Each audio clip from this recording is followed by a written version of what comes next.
strike into the crowd. வணக்கம் நண்பர்களே, welcome to my channel CCF உங்கள் cricket with mister Cocktail Furious. இப்போ நம்ம டிஸ்கஸ் பண்ண போற டாபிக் ரொம்பவே ஒரு இன்ட்ரெஸ்டிங்கான ஒரு டாபிக், கண்டிப்பா சொல்லியே ஆகணும். பிசிசிஐ வந்து பாத்தீங்கன்னா 10 ஸ்ட்ரிக்ட் ரூல்ஸ் வந்து போட்டிருக்காங்க.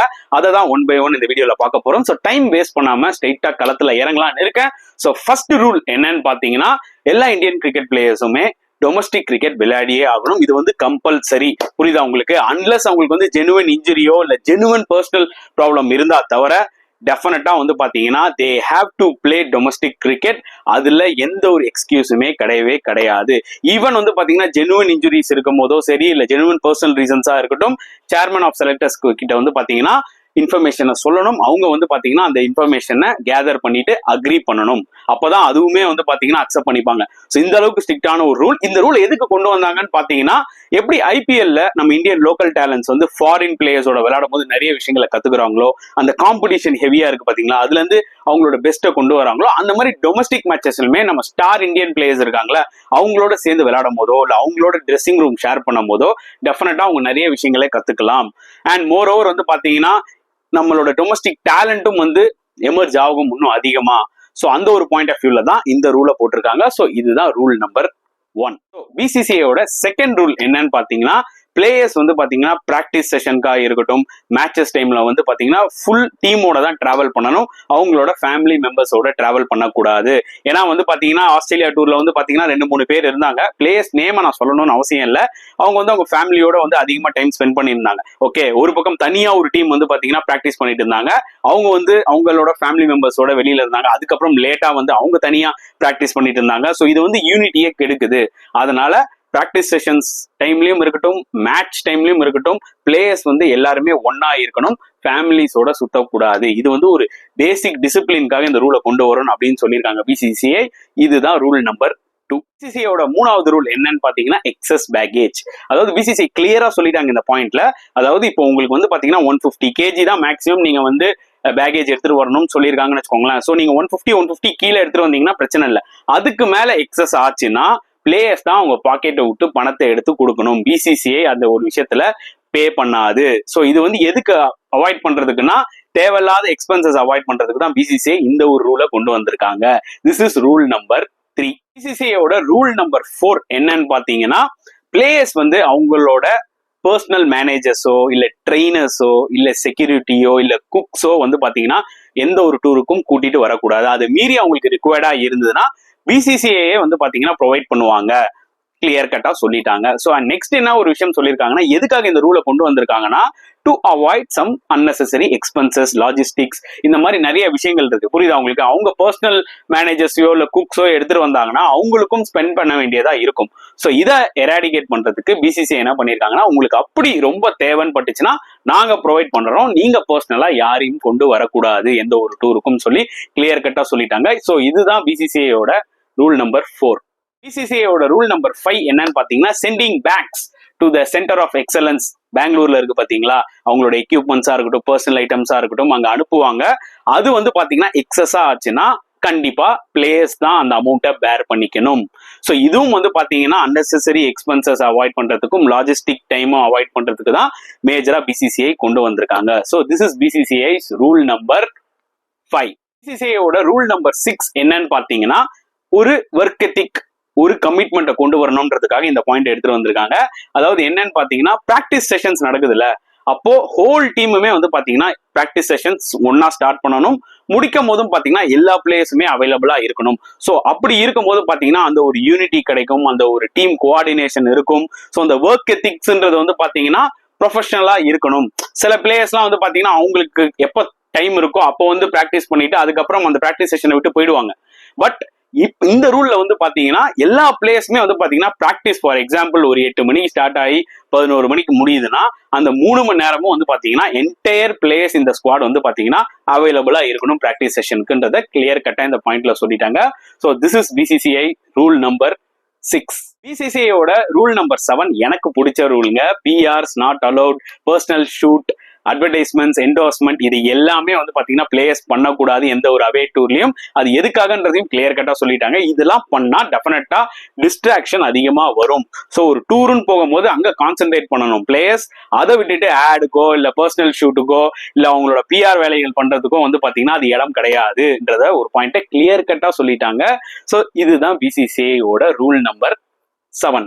பிசிசிஐயோட ரூல் நம்பர் 8 என்னன்னு பாத்தீங்கன்னா, ஃபேமிலி டிராவல் பண்ணலாம். அதாவது இப்போ ஒரு பெரிய அவே டூருக்கு போறீங்கன்னு வச்சுக்கோங்களேன், ஒரு 1.5 மாசம் இருக்க போறீங்கன்னா மேக்ஸிமம் உங்களால 14 டேஸ் ஸ்டே பண்ண முடியும். இல்ல ஒரு சின்ன டூருக்கு போறீங்கன்னா மேக்ஸிமம் உங்க ஃபேமிலி மெம்பர்ஸ் 7 டேஸ்க்கு ஸ்டே பண்ண முடியும். புரியுதா உங்களுக்கு? அண்ட் பிளேயர்ஸோட அவங்க வந்து பாத்தீங்கன்னா அகாமடேஷனோட தான் வருவாங்க. அதாவது பிளேயர்ஸ்க்கு என்ன அகாமடேஷன் இருக்கோ அதே தான் உங்க ஃபேமிலி மெம்பர்ஸ்க்கும் இருக்கும். பட் நல்லா நோட் பண்ணிக்கோங்க, ஒன்லி அகாமடேஷன். அதர் எக்ஸ்பென்சஸ்லாம் வந்து பாத்தீங்கன்னா பிளேயர் தான் அவங்க ஃபேமிலி மெம்பர்ஸ்க்கு பேர் பண்ணிக்கணும். இந்த ஒரு பாயிண்ட கிளியர் கட்டா சொல்லிட்டாங்க. At the same time players அவங்க ஃபேமிலியை வந்து பாத்தீங்கன்னா apart from practice sessions, matches தவிர மீட் பண்ணணும்னா அதோட ஹவர்ஸ் எந்த டைம்ல மீட் பண்றாங்கன்றத கிளியர் கட்டா கோச்சுக்கோ சரி, கேப்டன் கிட்டயோ சரி, இல்ல செலக்ஷன் ஆஃப் கமிட்டி அவங்க கிட்டயும் சரி கிளியர் கட்டா இன்ஃபார்ம் பண்ணிடணும். ஸோ அந்த அளவுக்கு ஒரு ஸ்ட்ரிக்டான ஒரு ரூலை கொண்டு வந்திருக்காங்க பிசிசிஐ. ஸோ இதுதான் பிசிசிஐயோட ரூல் நம்பர் 8. பிசிசிஐயோட ரூல் நம்பர் 9 என்னன்னு பாத்தீங்கன்னா, பிசிசிஐயோட அபிஷியல் ஷூட்டிங் ஃபங்க்ஷனுக்குலாம் டெஃபினட்டா வந்து பாத்தீங்கன்னா பிளேயர்ஸ் வந்து கலந்துக்கணும். ஏன்னா இது வந்து அபிஷியல் பர்பஸ். இதுல நிறைய விஷயங்கள் இருக்கு. பிசிசிஐ வந்து பாத்தீங்கன்னா அவங்க கிட்ட அந்த ஸ்டேக் ஹோல்டர்ஸ் இருக்காங்க. டு ப்ரொமோட் த கேம் டெஃபினட்டா அவங்க சில ஷூட்ஸ் எல்லாம் பண்ணி தான் ஆகணும். இதெல்லாம் வந்து ஆஸ் பர் தேர் கைட்லைன்ஸ் கம்பல்சரியா வந்து பாத்தீங்கன்னா பிளேயர்ஸ் வந்து பார்ட்டிசிபேட் பண்ணி தான் ஆகணும். அவங்க ஒரு பாயிண்ட் கிளியரா சொல்லியிருக்காங்க. பர்சனல் ஷூட்ஸ், அட்வர்டைஸ்மெண்ட்ஸ் இதுக்கெல்லாம் நீங்க அவங்களுக்கு அலோட் கிடையாது. நாங்க வந்து அபிஷியலா ஒண்ணு நடத்துவோம், அதை நீங்க கம்பல்சரியா வந்து அட்டென்ட் பண்ணணும்ன்ற ஒரு பாயிண்ட கிளியர் கட்டா போட்டுட்டாங்க. So this is BCCI's rule number 9. பிசிசிஐயோட கடைசி ரூல், அதாவது 10வது ரூல் என்னன்னு பாத்தீங்கன்னா, ஒரு பர்டிகுலர் சீரீஸ் நடக்குது பாத்தீங்களா, அது நடந்து முடிஞ்சதுக்கு அப்புறமா தான் அந்த பிளேயர் இந்த ஒரு பர்டிகுலர் ஸ்குவாடை விட்டு ஊருக்கு போக முடியும். இன் பிட்வீன்ல வந்து பாத்தீங்கன்னா எந்த ஒரு பிளேயரும் வந்து பாத்தீங்கன்னா குவிட் பண்ணிட்டு போக கூடாது, unless it is a genuine injury or some other personal commitment. ஓகேங்களா? அது கூட அவங்க கோச்சஸ் வந்து பாத்தீங்கன்னா கேப்டன் எல்லார்கிட்டயுமே ஒரு பெர்மிஷன் வாங்கிடணும். அவங்க அசஸ் பண்ணி அதுக்கேற்ற மாதிரி அவங்க வந்து சொல்லுவாங்க ஓகே அலோ பண்ணலாம்ன்ற மாதிரி. ஸோ ஒரு விஷயம் கிளியரா தெரியுது என்னன்னு பாத்தீங்கன்னா, அஸ்வின் வந்து பாத்தீங்கன்னா இன் பிட்வீன்ல சடனா ரிட்டையர் ஆயிட்டு அப்படியே ஸ்கிப் பண்ணிட்டாரு பாத்தீங்களா. சோ இந்த ஒரு விஷயத்த நோக்கி தான் வந்து பாத்தீங்கன்னா இன் ஃபியூச்சர்ல இந்த மாதிரி ஒரு சம்பவங்கள் எதுவும் நடக்கக்கூடாது. பிளேயர்ஸே வந்து பாத்தீங்கன்னா அஃபெக்டா இருந்திருந்தா கூட ஒரு டிரான்ஸ்பரன்சி இருக்கணும்ன்றதுக்காக தான் பிசிசிஐ இந்த ரூல் கொண்டு வந்திருக்காங்க. சோ இந்த ரூல்ல மெயினா அவங்க சொல்ல வருது என்னன்னா, ஒன்ஸ் அகைன் நான் சொல்றேன், அதாவது ஒரு என்டையர் டூருக்கு வந்து பாத்தீங்கன்னா எல்லா பிளேயர்ஸும் அவைலபிளா இருக்கணும். இன் பிட்வீன் ஆஃப் த டூர்ல வந்து பாத்தீங்கன்னா அவங்க வந்து they should not leave the squad. அது வந்து பாத்தீங்கன்னா ஃபார் எக்ஸாம்பிள் 5 டேஸ் ஒரு மேட்ச் நடக்குதுன்னா 3 டேஸ்ல முடிஞ்சிடும். புரியுதா உங்களுக்கு? நான் நடுவுல வந்து போயிட்டு வரேன், நடுவுல ஒரு 7 டேஸ் 8 டேஸ் கேப் இருக்கு, நான் வந்து ஊருக்கு போயிட்டு வரேன், அந்த மாதிரிலாம் வந்து பாத்தீங்கன்னா அலோட் கிடையாது, unless it is any emergency case or in case of any injury. இதை பாயிண்ட கிளியர் கட்டா சொல்லிட்டாங்க. ஸோ இதுதான் பிசிசிஐயோட ஃபைனல் ரூல். ஸோ 10 ரூலுமே நீங்க பாத்துட்டீங்களா? ஸோ இதுல இருந்து உங்களுக்கு என்ன தோணுது? உங்களுக்குன்னு சில கருத்துக்கள் இருக்கும்ல, அதெல்லாம் நீங்க கமெண்ட் செக்ஷன்ல போடுங்க. பட் எனக்கு வந்து பாத்தீங்கன்னா அந்த பிஆர் நாட் அலௌடுன்னு சொன்னாங்க பாத்தீங்களா, அந்த ஒரு பாயிண்ட் எனக்கு ரொம்ப பிடிச்சிருந்தது. And at the same time இன்னொரு விஷயமே எனக்கு என்ன புரிஞ்சிருந்ததுன்னா, எஸ் பிளேயர்ஸ் வந்து பிராக்டிஸ் செஷன்ஸ்ல எல்லாருமே ஒன்னா இருக்கணும், அந்த ஒரு விஷயம்லாம் எனக்கு பிடிச்சிருந்தது. And at the same time ஒரு சீரீஸ் நடக்கும்போது இன்பிட்வீன்ல ஒரு பிளேயர் வந்து டக்குன்னு அப்படியே நான் விலகிறேன்னு சொன்னாங்கன்னா அதுவும் வந்து பாத்தீங்கன்னா சம்டைம் அந்த ஒரு டீமோட யூனிட்டியை உடைக்கும். இந்த மாதிரி சில பாயிண்ட்ஸ் எல்லாம் எனக்கு பிடிச்சிருக்கு. இந்த எக்ஸஸ் ஆஃப் பேக்ஸ் அதெல்லாம் வந்து பாத்தீங்கன்னா அது அவங்களோட கஷ்டம், அதுல நம்ம ரொம்ப டீல்லாம் ஆகக்கூடாது. ஓகேங்களா? அது அப்பார்ட் ஃப்ரம் கிரிக்கெட்.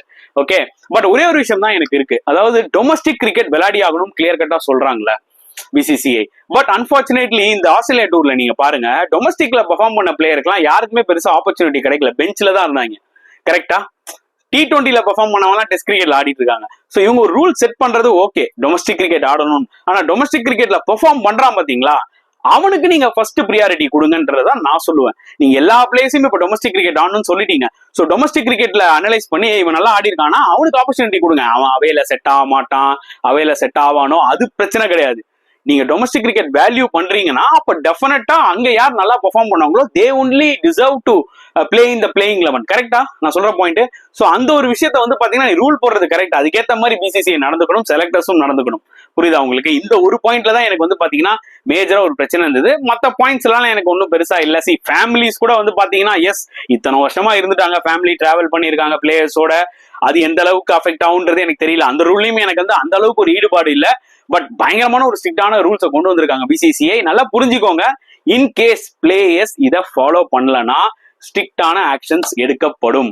அதாவது இன்கேஸ் பிளேயர்ஸ் வந்து இந்த ஒரு ரூலை டீவியேட் பண்ணாங்கன்னா அவங்களோட சென்ட்ரல் கான்ட்ராக்டை வந்து பாத்தீங்கன்னா தூக்கிடுவாங்க, ஐபிஎல்ல பார்ட்டிசிபேட் பண்ண முடியாது, பிளஸ் அவங்களோட சேலரியும் பாத்தீங்கன்னா கட் ஆகும். ஸோ இந்த அளவுக்கு ஒரு ஸ்ட்ரிக்டான ஒரு விஷயங்களை பிசிசிஐ கொண்டு வந்திருக்காங்களா? எப்பா, ஒரு 2 சீரீஸ் லாஸ், அதுக்கு இப்படி ஒரு ஸ்ட்ரிக்டான ரூல்ஸா? இந்த மாதிரி ரூல்ஸை கொண்டு வரது எனக்கு பிரச்சனை இல்லைங்க. ஆனா இது முன்னாடியே பிசிசிஐ பண்ணிருக்கணும்ன்றத என்னோட ஒரு பாயிண்ட் ஆஃப் வியூ. புரியுதா உங்களுக்கு? ஸோ டீமோட யூனிட்டியை பேஸ் பண்ணி தான் நாங்க இந்த 10 பாயிண்ட்டுமே கொண்டு வந்திருக்கோன்றத பிசிசிஐ சொல்லியிருக்காங்க.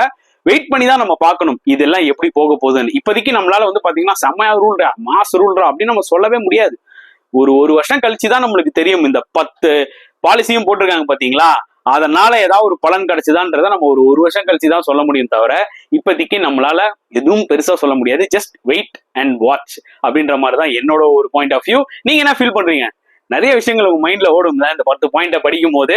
எந்த ஒரு விஷயமா இருந்தாலும் தாராளமா கமெண்ட் செக்ஷன்ல போடுங்க. இந்த வீடியோ பிடிச்சிருந்தா லைக் பண்ணுங்க, ஷேர் பண்ணுங்க, முடிஞ்சா சப்ஸ்கிரைப் பண்ணுங்க. நெக்ஸ்ட் வீடியோல பார்க்கலாம் ஃப்ரெண்ட்ஸ். அன்டில் தென் பாய்.